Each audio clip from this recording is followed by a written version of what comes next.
mjaft i veçantë dhe nuk munguan njerëz të njohur të showbizit për shkuar, për të uruar dhe për të parë filmin e gocave të Rikës dhe të Erioles që janë lodhur, janë stërmunduar për realizimin e filmit që nuk është as pak e lehtë. Por çfarë ka ndodhur? Ajo që na ra në sy ishte mungesa e Roza Latit.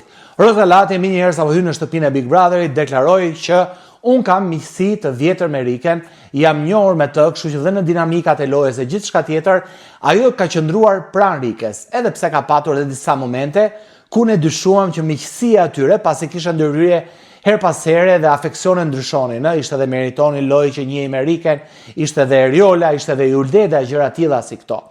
Por çfarë ndodhi? Mbasi dolën nga Big Brother, vajzat u përmendën me njëra tjetrën dhe publiku pyeti, a janë vërtet shoqja akoma këto të dyja? Pikërisht nga data kur është ditëlindja e Roza Latit në qershor, nga data 13 o nga data 14 qershor, pikërisht dita kur Roza Lati mbushi vitet, kishte ditëlindjen dhe ajo që u vuren atë kohë dhe u nxorr në portale si një kryelajm ishte mungesa e Rike Roçit, e cila ka patur një marrëdhënie shumë të mirë me Rozën, si para Big Brother VIP edhe pas. Kështu që mungesa e Rikës në festën dhe në ditëlindjen e Roza Latit që sigurisht do të bëhej një shkak për të pyetur veten dhe për të ngritur dyshime nëse miqësia e tyre është krisur apo jo. Por çfarë ndodhi? Nuk pati asnjë përgjigje në rrjetet sociale. Pse?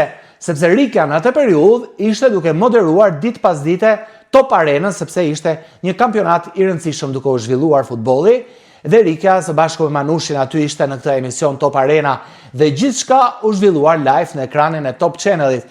Ajo që ndodhi ishte që shumë zëra e detyruan autorët e emisionit që t'i japin hapësirë Rikës dhe të shprehen në lidhje me miqësinë për Rozën. Pra, vazhdon miqësia apo çfarë ndodhi? Pse nuk ishte një ditëlindje, duke qenë që ishte në Tiranë atë periudhë, sa e dim që Rika shpeshherë, sepse jeton midis Milanos dhe Tiranës. Ajo dha përgjigjen e saj duke arsyetuar se e ka muruar privatisht Rozën dhe nuk ishte prezente te ditëlindja e saj sepse arsyeja ishin disa angazhime me shumë rëndësi që kishte Rika në atë periudhë. Nuk dihet si është e vërteta, tani ne nuk duam që t'i hedhim benzinë zjarrit, po në